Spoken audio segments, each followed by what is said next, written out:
Hello. It's Alec here, and I just wanted to pop in to say that I think you're going to love this episode of Activating Greatness. I sit down with Laura London, the founder of Calocedrus, and we really talk about what it takes to sustain high performance and why so many high achievers are actually underperforming, and how leaders can create environments where both people and performance thrive. I had a blast recording it, one of the most eye-opening and important episodes that we've recorded on the Activating Greatness show thus far, and I think you're going to really, really love it. Enjoy. Hello, and welcome to another episode of Activating Greatness, the show where we dig into what it really takes to lead with purpose, inspire performance, and create lasting impact. As always, I'm your host, Alec McChesney, and every episode we sit down with the leaders, thinkers, and change makers who are unlocking potential in themselves, their teams, and their organizations. Here, we talk about the real stuff: leadership that drives culture, strategy that creates momentum, and the mindset that turns good intentions into game-changing results. Because greatness isn't a title, it's a choice. It's something that you have to activate every single day. So thank you. Thank you for listening. Thank you for showing up and for being part of a community of leaders who refuse to settle for good enough. Now, let's dive in and meet today's incredible guest. Today's guest, I am so excited to introduce Laura London, founder of Calocedrus, where she coaches and advises high impact leaders and teams on how to move beyond productivity into sustained high performance. Laura brings more than 20 years of experience in leadership roles and consulting, including time at McKinsey and Company, where she worked with organizations navigating complex transformation through people. Today, she is focused on a different approach to leadership, one that integrates nervous system awareness, nature-based experiences, and intentional pacing to help leaders perform at a high level without burnout. I even misread that part because the word burnout just popped up and it scared me a little bit. And through Laura's work, she challenges traditional definitions of performance and introduces a new model built around three key shifts: from achievement to awareness, from pushing to pacing, and from striving to thriving. So, Laura, thank you so much for joining us today. I know we're going to get into this. I have been looking forward to this episode since we were first introduced to each other from Brooke Page Thompson. I want to get off and running. But before we do that, take the microphone away from me, introduce yourself, and maybe tell us a little bit more about your background for those who aren't familiar with Laura.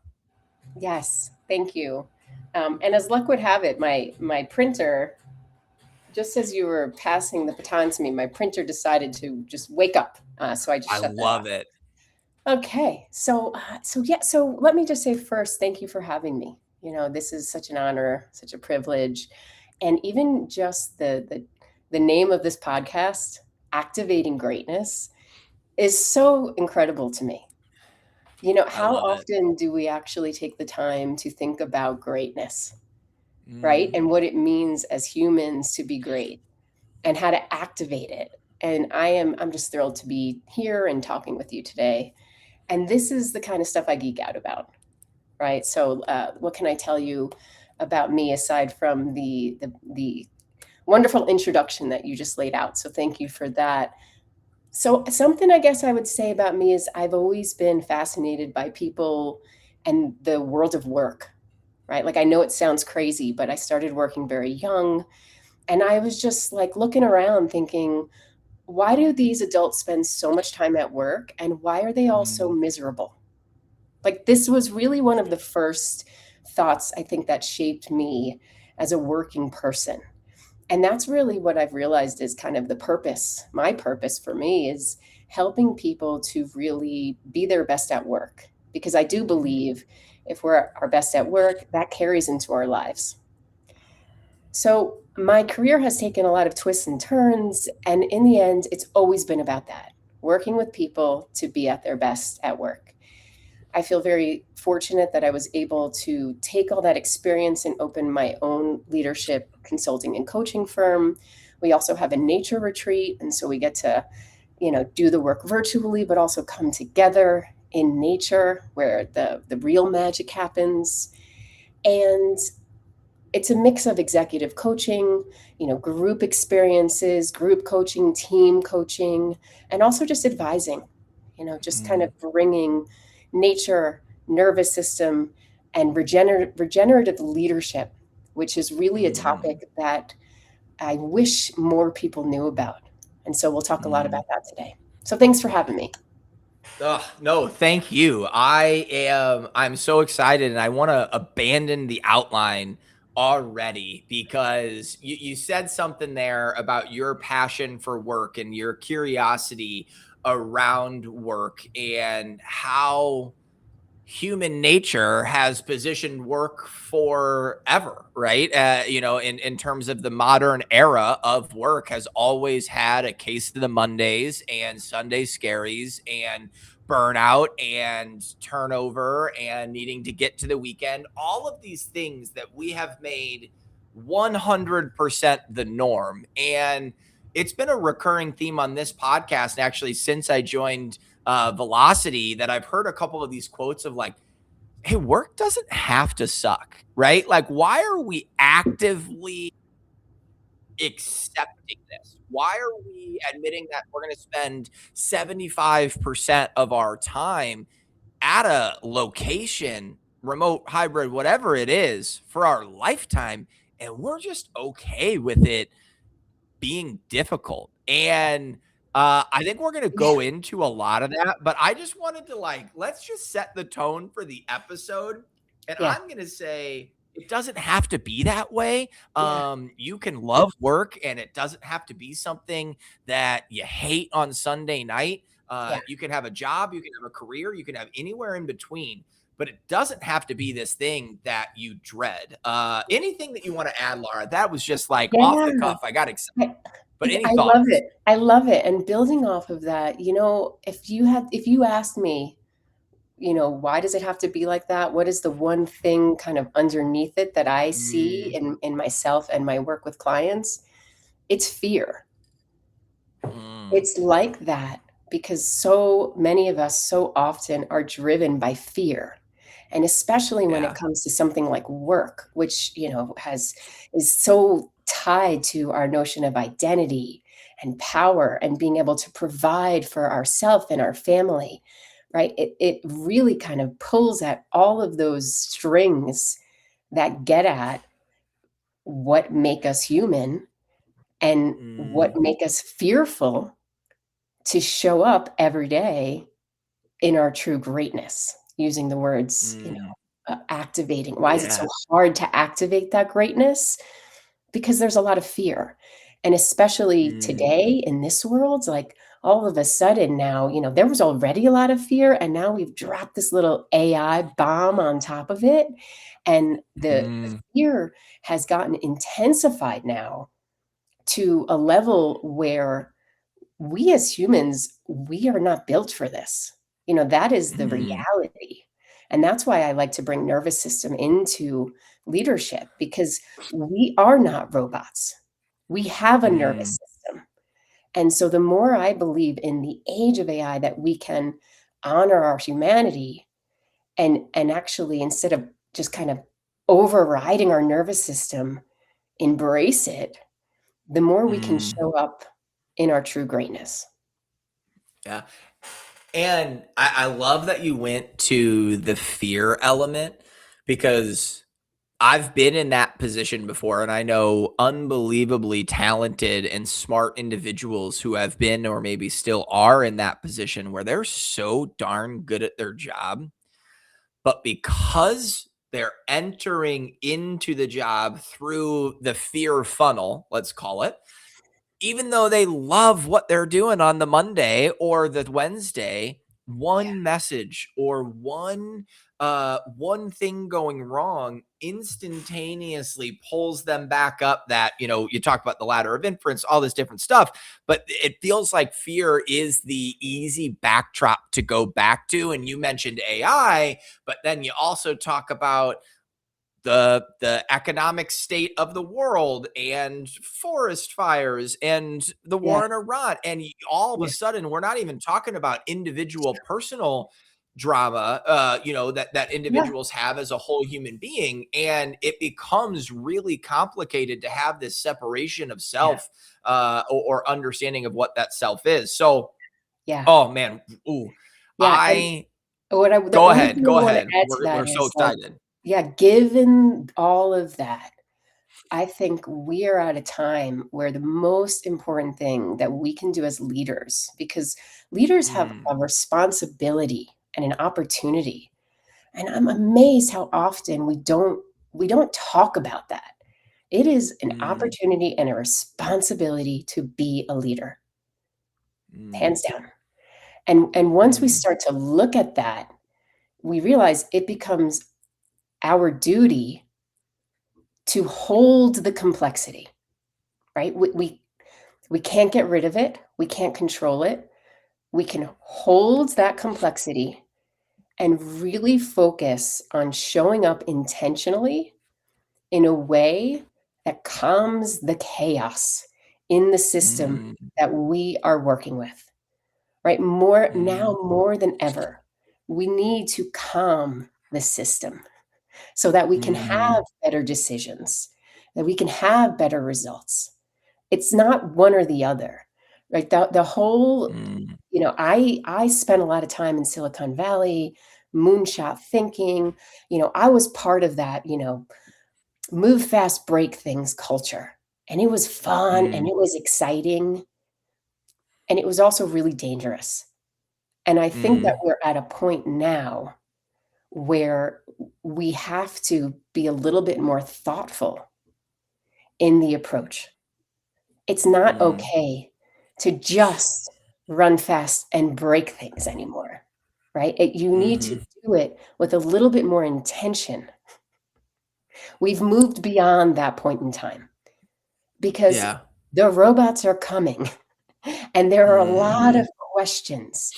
And so if we want to be a society that works truly in partnership with robots, then we need to mm, activate the greatness of humans. And that mm, happens, right, by calm, intentional, good decisions, right? mm, Collaboration, bringing out the best in humans, which when you just run fast and break things and that's the only pace you have, that doesn't lead to sustained high performance, which is really what we need mhm. right now.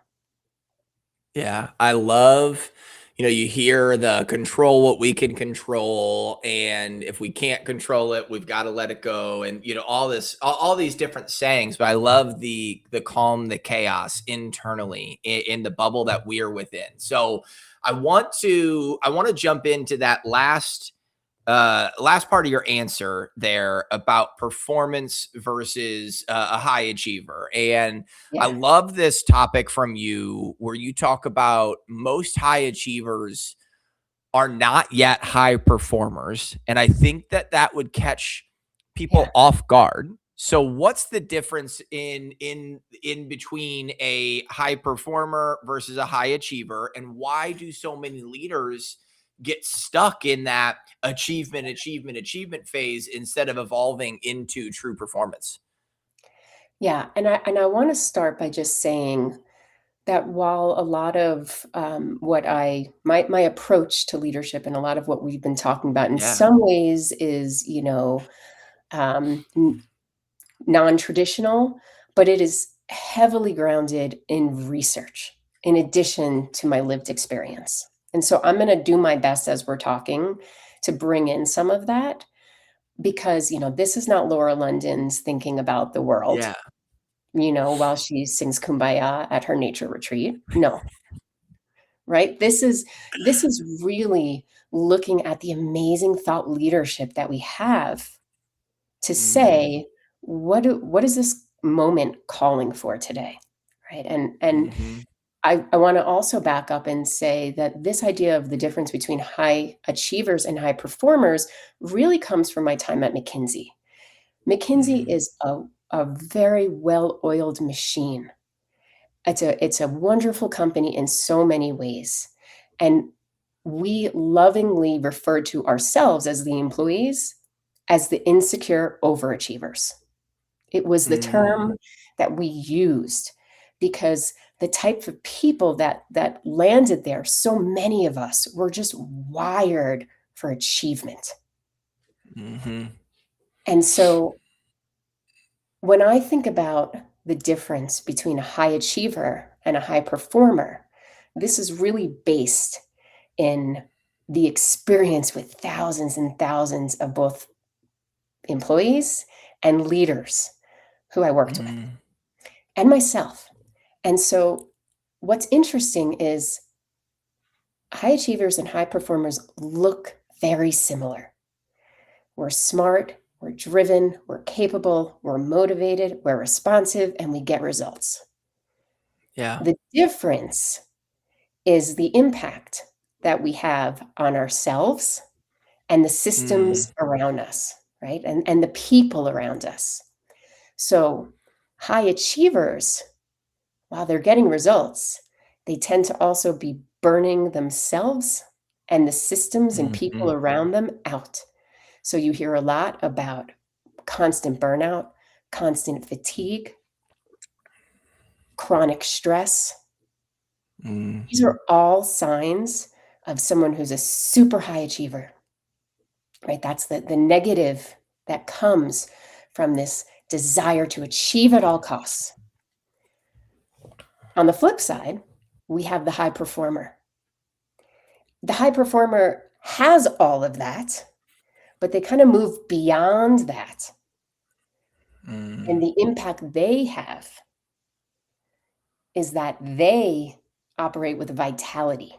So their nervous system isn't chronically in a state of fight or flight and stress and constant activation, right? Their nervous system actually is able to revitalize and they show up in a state that Mm. is safe and social. And we can feel when we're around a high performer, they have the ability to make the team feel more grounded, feel more Mhm. clear, right? It's that magic. All of a sudden, anything becomes possible. They're calmer, but they energize. And they have Mhm.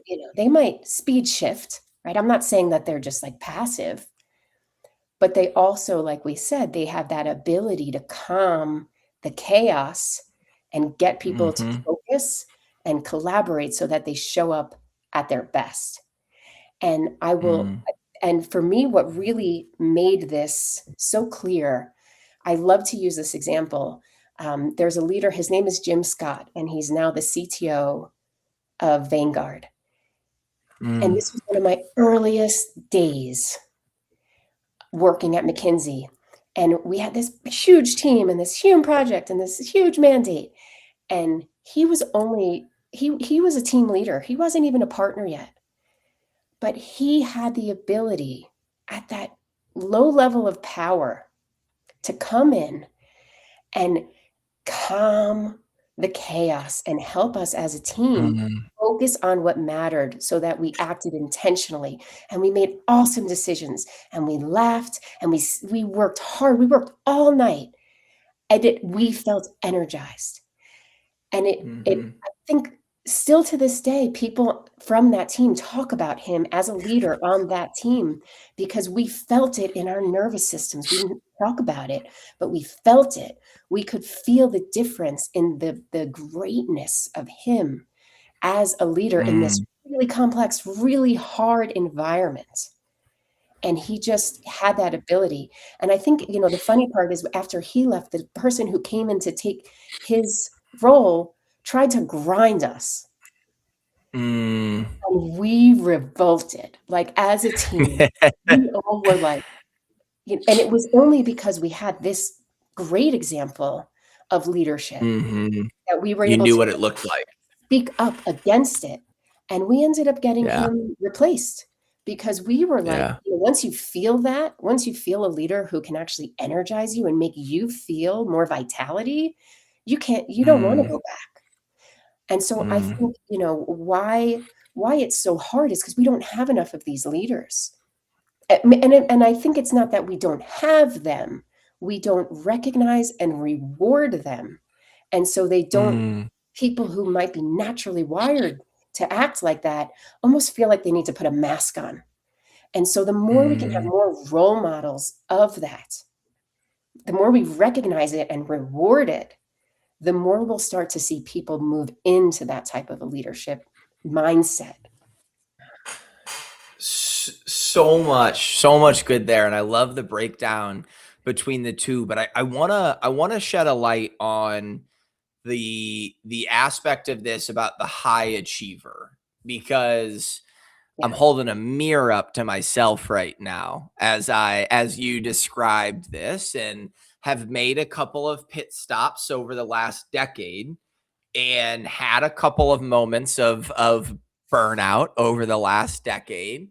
Yeah. And each time it typically came right after my best month or my best quarter. And it was like, you're building, you're building, you're building, and then all of a sudden you get my example, the sales quota, we hit goal, or we win the big client, or the project goes well, whatever it might be. And then all of a sudden it's like, oh yeah, I'm going to crash. And, for me, that's, I'll get kidney stones. I'll threaten to move to Hawaii. I'll do any of the above, right? Like, I'll quit my job on a Tuesday. I get a tattoo on a Tuesday. I'm working through a lot of those things, and I'm in a much better place now, Activating Greatness podcast. But I like to be vulnerable when this topic comes up. Brooke and I talk about it a lot on our Getting Unstuck series. But I think you said something: high achievers look like high performers, and you feel it. And then you Yeah. start to blame yourself or the system, Mhm. right? That's where, Yes. is it my fault, Yeah. or is the company doing something wrong? What's happening? How does this keep happening? I was in such a good place. I love it. Yes. And you end up in that shame spiral. And it's really hard to know, how do you get out of it. Yeah. And historically, what I've seen is, you can't pull yourself out of that on your own. And it's also really hard to ask a company, hey, pull me out, right? And so I'm curious, I'm going to Yeah. put you on the spot, really bad podcast question here. But how do we pull ourselves out? Like, how do Yeah. we Yeah. recognize, I am a high achiever, but I Yeah. want to get off the damn roller coaster. I want to be consistent. I want to have sustained performance, as you said. Yeah. Yeah. Thank you for that question. I think it's so honest and so real for so many people. Yeah. The f the first step as humans, as adults, to any type of change is always awareness. Mm. And that's why, it's so funny. I have one client and she's amazing. I've been working with her for about a year now. She's the head of talent for an energy company. She's got a big job and she's a heart-led leader. She's a wonderful leader. And Mm. she is just stepping into this piece of moving from achievement to awareness. And she actually said to me the other day, she said, I kind of feel like I'm an AA, but for Mm. people who are high achievers. And I think Mm. it's such that captured so much of kind of how much, how this achievement wiring for so many of us, it's like it's addictive and it feels good and we feel powerful and we're doing these things and then we feel terrible and out of Mm. control, Mm.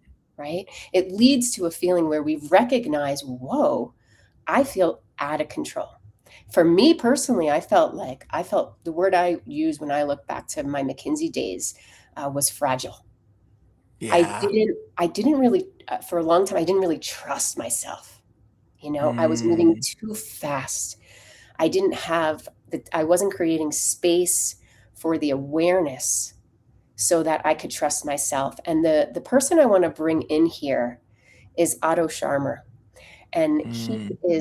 he's loved in the leadership community for so many reasons, but I also love how he ties to the regenerative leadership community because he talks about something called Theory U. And Mm. And really what he's saying is that the quality of our results as leaders come from our inner state. And so meaning, right? If we don't have awareness, and that's the beauty of what you're saying, Alec, that you felt that awareness, even if it was after the fact, you still felt that awareness, that whoa, that came at a cost, right? That all of that productivity actually came at a cost. But that Yeah. awareness, that's when you start going down the U. Okay, what was the cost? So then you're creating space. What was the cost to me of that pace and that intensity? What was the cost to my team? What was the cost to the Mm, system within I'm working? Right. And then you start to say, what could be a better way? How could I show up a little more intentionally? Right. So you go down the U and then you come back up to say, thank you, body. Thank you, mind. Thank you for this awareness that I'm getting, even if it didn't happen in the moment. Right. Thank you for yeah. this awareness so that I can choose to show up more intentionally and with more awareness next time. So we don't lose the achievement orientation. We go beyond it to say, I'm not just a high achiever, I'm also a high performer. I'm someone who can act with awareness. I don't want to deplete myself and I don't want to deplete the system I work in. Mm. Whew. I need to let it sit for a minute because yes, it is like it's a full on mic drop. And I know we still have, 15 minutes of other conversation that I want to get to. I don't know how it's already 1:37 Central Time. As we're gonna have to bring you back, Laura. We're gonna have to bring you back. We're gonna have to do this again. Because I I love it. know, I think you said it, you said it in terms of, these are the conversations that leaders have a responsibility to be having right now, right? Like that, this going back to your point about it being a responsibility of leaders to lead as well. And I want to push us forward because I'm tempted to pull us back into that commentary and it will take us, we'll end up going the rest of the episode. And there's been commentary on my LinkedIn a lot lately about this concept of attention and attention as an advantage, attention as a leadership advantage. We talk about shiny objects and if everything's a priority, nothing's a priority. You've talked about on your LinkedIn how attention is not neutral, Yeah. that what we focus on shapes how we think, how we lead, how we perform. Yeah. And I'm curious, in your opinion, how should leaders be thinking about protecting their attention? Yeah. And why do you view that as such a critical Yeah. skill for leaders to be able to develop? When we start paying attention to our own nervous system, and that's what Yeah. you just talked about, Alec, right? Like you did it, you did it, you did it, and then all of a sudden you were like, ah, your Yep. nervous system was said to you, nah, no more, right? You need to stop, right? You are your body, your inner wisdom was talking to you because that's what happens when we hit that burnout, right? And Mm, so once we start listening, we start to get amazing messages. And so attention is one of those things that if we focus on how things make us feel, we start to get really valuable cues about things that are good for our nervous system and things that dysregulate us, right? So even something like, I talked about LinkedIn personally for me. yeah. It's interesting. A lot of people talk about social media and how it's so dysregulating for them for so many reasons. I think a lot of people don't realize part of it is also that our nervous system, when we start really focusing on, whether it be LinkedIn or whatever it is, it's always scanning. We enter a state of hypervigilance, right? And Mm, constantly scanning for what's next. Is there a comment? Is there a like? And that leads to very subtle, but very important to notice that we're getting constantly dysregulated. mm. And so if we just start paying attention to the different things that grab our attention, right? Grab us and distract us. Maybe they speed us up a little bit, right? Once we start paying attention to that, we realize how easy it is for us to get pulled out of our zone of greatness. And so, that's why I love the name of this podcast, Activating Greatness. So if there is something that we do that takes us away from our greatness, we should be really thoughtful about it. Yeah. Now, LinkedIn for me, I thought about it. There's a lot that actually contributes to what I believe is my greatness. Yeah. And if left unchecked, it can actually really deplete me. So I had to take it off my phone. Having it as an app on Mm, my phone, not good for me or my mm, nervous system. yeah. I love LinkedIn. Everybody jokes that I have a LinkedIn problem, and I make that joke most of all, and I do. But when I joined Velocity in September, I deleted LinkedIn from my phone, Mhm. and I use it on. I use it. I was going to say 24/7, but I use it, Yeah, 8 to 5, 7 to 5, whatever the hour is. And I feel more confident in the platform. I know like yeah, what I am doing on it, and I'm not yeah, just like scrolling it at random times looking for something to, put me in a different mood. And I love this idea of, I mean, one, self-awareness is, in my opinion, end all be all. Like if you can't be self-aware about all of these things, it's going to be really hard to have these conversations and to understand it. But even since you and I have talked the first time, and Brooke Page Thompson and I, we're always talking about how do you continue to evolve. And I am starting to like write down, okay, I was so clearly working on a project on this screen, and I got a damn Teams message on this screen, and all I had to do was look away. Like I have my do not disturb on for a reason, yeah, but I saw the little thing pop up, and yeah, now I'm doing three things at once. yeah, And then next thing you know, because I checked that one, I can check the email. And then it's 27 minutes later and I didn't finish yeah, that task. And so sometimes I'll take a step back and say, okay, holy cow, that one Teams message yeah, that wasn't even that relevant just derailed an yeah, hour and a half of yeah. when I thought I was in a peak mode to be successful. Paying attention to our attention is so important, and that's the awareness, right? It's like we don't get it Yeah. wrong. It's the important thing is as we realize, wow, that just snowballed me into a totally Yes. unproductive state, right? It's the paying attention and the desire to constantly show up with more awareness, right? And I think Yeah. that's why we hear about so many people moving to flip phones now because it's Yeah. just so easy to get distracted, and the robots don't get distracted, so Yeah. we have to also, acknowledge there are these things that activate our greatness as humans and things that deactivate it, right? And so Hmm. paying more attention to our attention, right, and what we're doing with our time and how we're showing up and the impact we have on the system and the people around us, this is the work right now. Yeah. I'm gonna give a promotion shout out to whatever app I bought. It's called Blank. This is not a paid ad, everybody. But I bought an app called Blank. It's $23 for life. It was like 17 bucks for the year or $23 for life, and they absolutely hooked me. And for those who aren't watching the video, it just blocks my phone, and I only have the 6 apps that I'm allowed to utilize, and it's my messages, Outlook, Teams, in Safari in case I need it, and then I have photos so that way I can look at Maxine photos during the day. But if you try to go and you try to open Instagram, it instantly says you need to go to this other app and you need to do a minute-long breathing exercise. You do the Yeah, breathing exercise, and then it says, do you still want to use the app?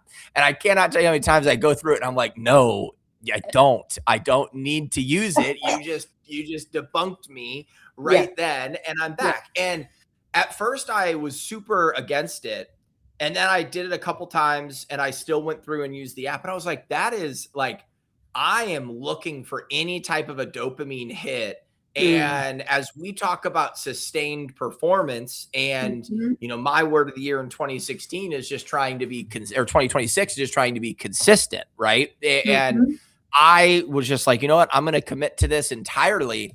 And my Instagram usage between the hour of Mm. 8 o'clock and 5 o'clock is now zero. And same Yeah. with Reddit, same with all the other social media channels. It's like, wow, Yeah. I am able to think a lot better during the day. And if I do have a break, I listen to a podcast or I take a walk with nothing, and it's not scrolling Yeah. and being, embedded with negativity in one way or the other. A and what I love about that and what I hope from that is that helps you to build your muscle memory about what it Mm, feels like to spend more of your day regulated and in more of a flow state. And yeah. so the beauty of that is at some point, you probably don't need the app at all Right. because you start to say, wow, that felt like a great day. That felt good. Hmm. And then when you go back, you say, "That didn't feel so good," right? And so Hmm. these different technology, tools are really great to help us build new habits, but at the core, really our goal is to build trust in ourself, right? Yeah. How do you start trusting yourself? And that comes from listening to your own internal wisdom, not overriding it, Mm, right? We yeah. For too long, we've overridden our wisdom as humans. Just, I don't feel good, and that meeting felt a little bit maybe, abrasive, but, wow, I'm just gonna keep going because I got 5 more Yep. meetings, and, I'm gonna roll, and I'm gonna drink some more coffee because I gotta get through this, we got stuff to do. Just override, override, override, you know? And Mm, so the more that we stop doing that, the less we're gonna be even need these little hacks just to get yeah. back to Yeah. listening Just to to try to our get back. own wisdom. Mm. Okay, I love this. I got one more question before we get into the rapid fire. I wanna comment on that really quickly. I told you before we went live that my daughter Maxine betrayed me this past weekend and gave me the flu. There's some rumors that maybe I got her sick and then she got me more sick. We'll leave it up to the judge to decide. But I had 4 podcasts on Monday that were scheduled, and I shit you not, Laura, I would have never canceled those. I would have, like, this is probably the first, maybe at the end of my last tenure, but the previous 7, 8 years before that, no chance was I canceling those episodes with those types of guests that were lined up. Yeah. And I think I've put myself in a position to be able to do that. So I don't know, maybe I'm just patting myself on the back, but I'm also giving everybody else that's listening to this the permission to be able to do the same thing. You have to listen to yourself, listen to the wisdom that we have as individuals as well.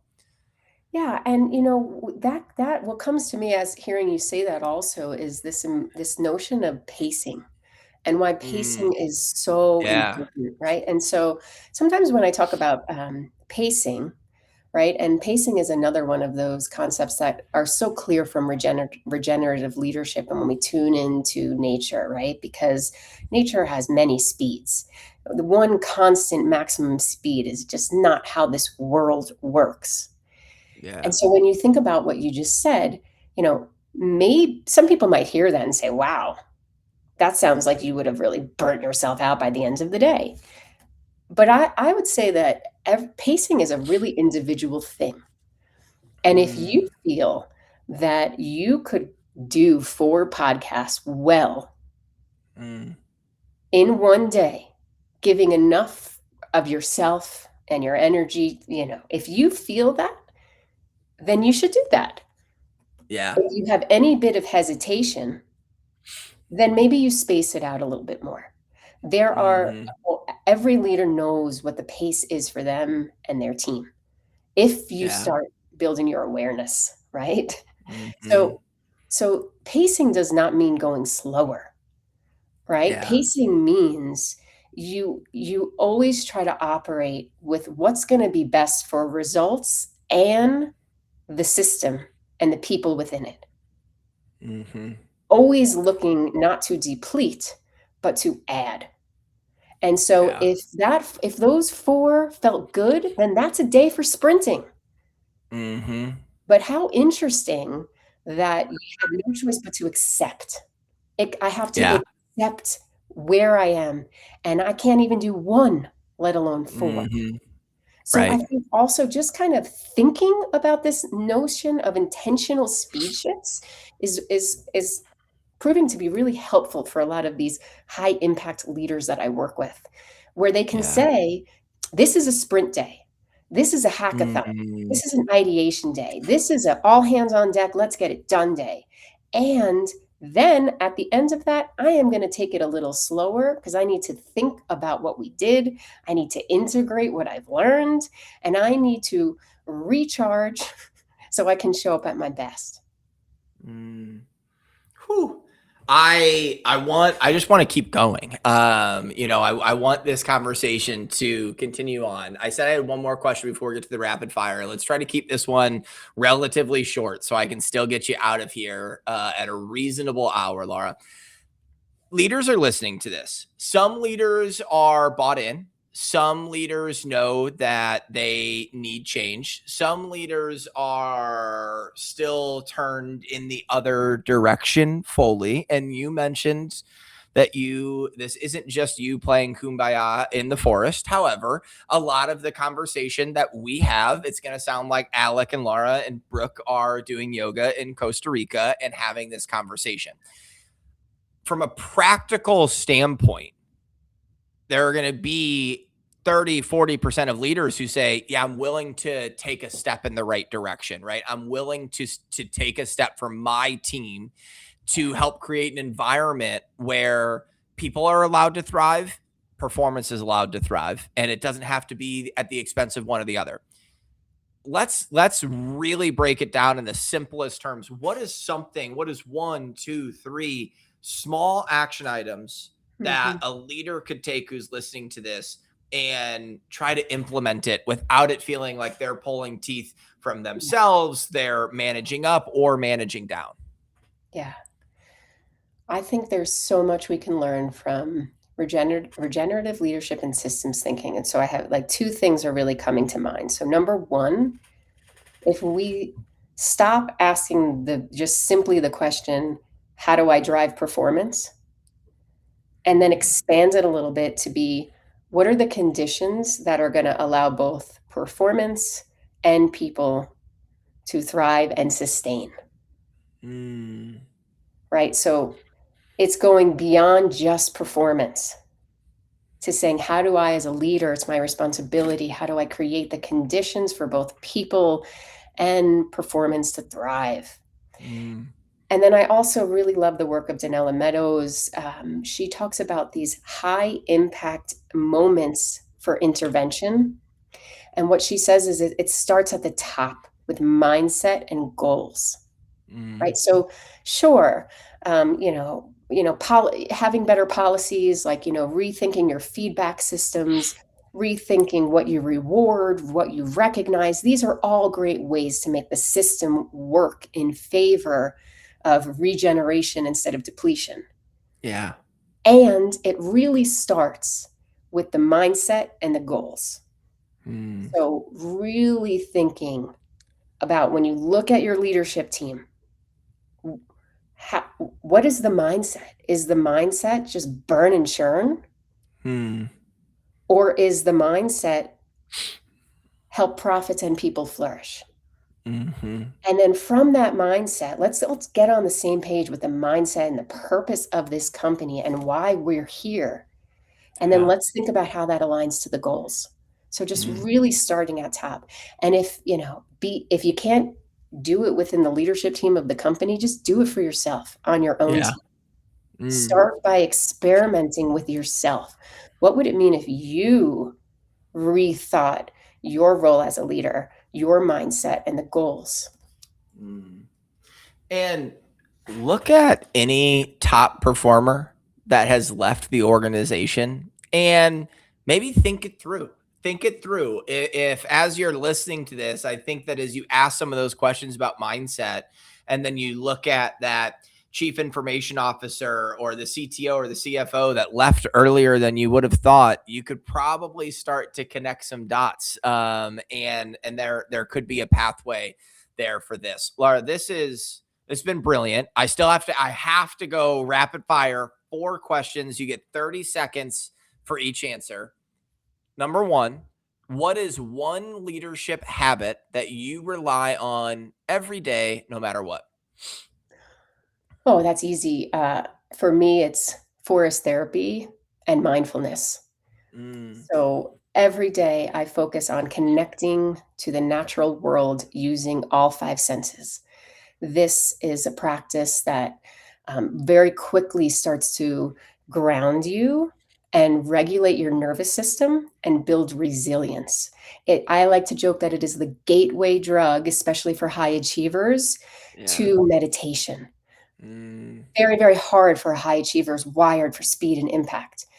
But just dropping into the natural world can help us to slow it down, gain some awareness, and start to move towards that next step. mm.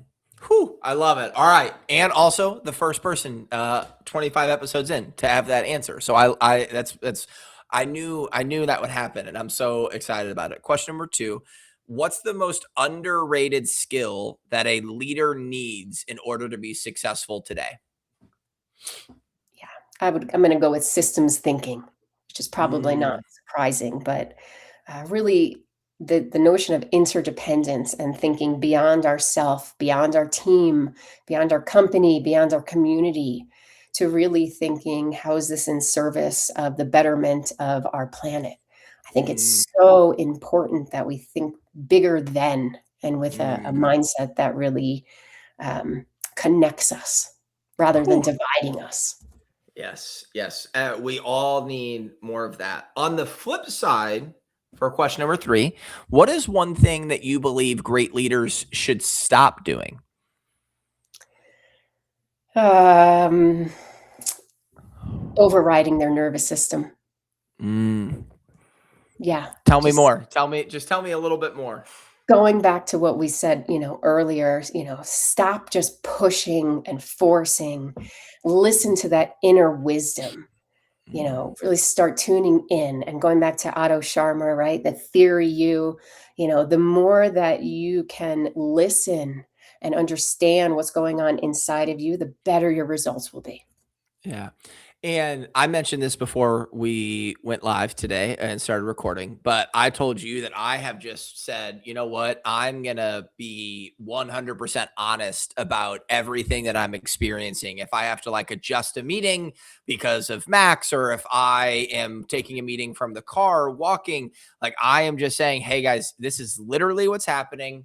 This is where I'm at. Do you want to adjust? Do you not? And the response has been Mhm. unbelievable. Everybody has been so kind, offering grace, asking for grace in return, and vice versa. And I think that goes to exactly that answer there for what we should stop doing. And So I and love it's that. such I a just wanted great to share and that. Alec, I love that you shared it because it's such a great example of a really simple experiment that Yeah, we can set for ourselves and just try it out. How does it feel? And what you're saying is it actually feels pretty good.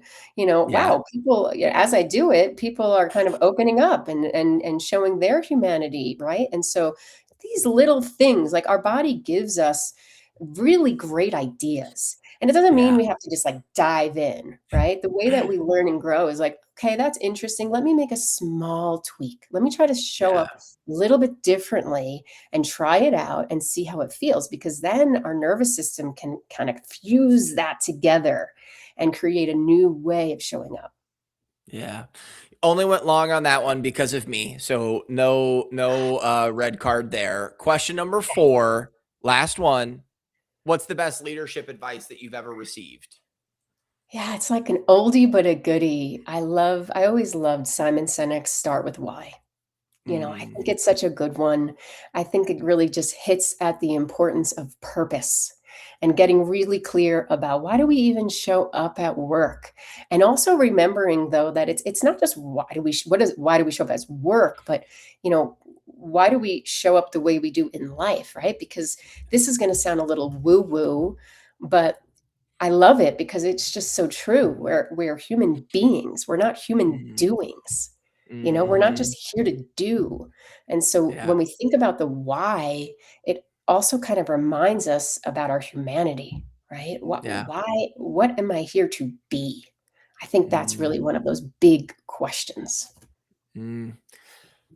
25 episodes in, you are the first person to go through all 4 questions without repeating an answer there on the rapid fire leadership round questions, which Wow. I don't have a prize for that, but I will find one, and I will ship it to you, I because will that's a say big deal. I do, because integrity is a big value of mine. I do feel like I dipped a little into previous answers, but I will take a Yes. win if they're giving it to Hey, me. the way you answered it maybe had an angle towards what someone else was, but it was in your own way, and I loved it. The last question is, who do we interview next, Laura? We Yeah, love hearing from our guests, and what make this show so great is the network that we are building. So who is yeah. somebody that is doing great work that the Activating Greatness audience can learn from? Michael Laurie, who is now the chief catalyst at Bayer, is Mm, doing some of the most incredible work out there. He's actually going to come and speak to my HR Executive Accelerator, and we're so excited to talk to him about this because so I met him at McKinsey, and he was the agile leadership guy. And mm, he has spun this into what Bayer is calling DSO, dynamic shared ownership. And they are business unit by business unit transforming the way that Bayer operates by really helping people to be their best at work, helping mm, people and teams thrive, giving they're reducing the hierarchy. mm, They are supporting people, right? They're giving them the coaching and the collaboration that they need to support, and they're using tools like AI and all this great stuff in a way that feels safe. And mm. the profits of the company as a result of this work are really the proof is in the pudding, right? Yeah. And it's remarkable work. Yeah. I love it. I am super intrigued, and I always clip this video and end up sending it to the next guest. So I will absolutely do that, and we'll try to get Michael on the show. All right, anything you want to end with? I'm going to give you the microphone for the Whoop Watch doesn't have time on it, but I'm going to say 47 seconds. 47 seconds. Anything that you want to sign off with before we get you out of here? Yeah, I think the only thing that I feel that I haven't really spoken about is really the importance of nature to help with that nervous system regulation, especially when the more we live in this artificial world. How do we get into the natural world? I just Yeah. can't overestimate, right? And that could look different for everybody, but it could be as simple as when next time you go for a walk, take your podcast off for 5 minutes. Just Mm, spend 5 minutes just looking around, using your senses. What do I see? What do I hear? What do I smell? And just know you're not wasting time. You are building resilience. You are building your capacity to show up in service of others and the world. This is not wasted time. And so I like to think that, time in nature is the best form of habit stacking, right? Just you're already doing what you're doing. Stack a little bit of nature's wisdom into it, because that is again how we activate our greatness as mm. humans. And if you want to come do it with me in the Sierra Nevada mountains, come to our nature retreat where we do these things. We do mountain watchings. It's lots of fun. And I really appreciate you having me. And I hope that if nothing else, people will at least get out there and have some content free time in nature. After listening to this episode, Of course. We want you to Shut it off have now. listen. Yeah, now you turn it off and go get your 10 minutes, go get your hour. Laura, it Just was 5 so minutes much. and then see how you feel. Just 5 minutes. Yes. I do love that you said it's not wasting time, because there are times where I beat myself up for not having like the podcast or the audio book, or like even sometimes if I like play music, I'm like, really, like you need music and not Yeah. audio book to continue learning. So I love that you said that. And I think so much of this comes back to the very first answer, which is fear and the pressure that we put on Yeah. ourselves. And I Right. hope that everybody listening to this maybe can take a little bit of ownership of, Yeah. maybe we're putting the pressure on ourselves, and we can also be the one to start to relieve that pressure and find ways to calm the chaos, and be able to reset the nervous system, reset ourselves as human beings. So I just want to say thank you one more time. I'm absolutely going to take you up on a 2027 episode, maybe end of year, because I think you and I could talk about this for hours on end. If you Do did it. listen to this episode, by the way, I know you thought it was awesome. Go connect with Laura on LinkedIn. She's fantastic, always posting great content. I'm sure she would love to hear that you came from the Activating Greatness podcast. And then make sure you leave it a 5-star review. I am the host, and I make all the rules, but I still have to prove that this works. And so your listening, your downloads, your commentary is what has made this network go from 20 episodes was the goal in 2026, and now our goal is closer to 100 in 2026. We release every Monday, every Thursday, wherever you get your podcasts. And the only reason we're able to do that is the wonderful guests like Laura and the unbelievable network of leaders who want to continue to activate greatness and who refuse to settle for good enough. So thank you, Laura, one last time. And thank you, everybody, for listening to another episode of the show. And we'll see you next week.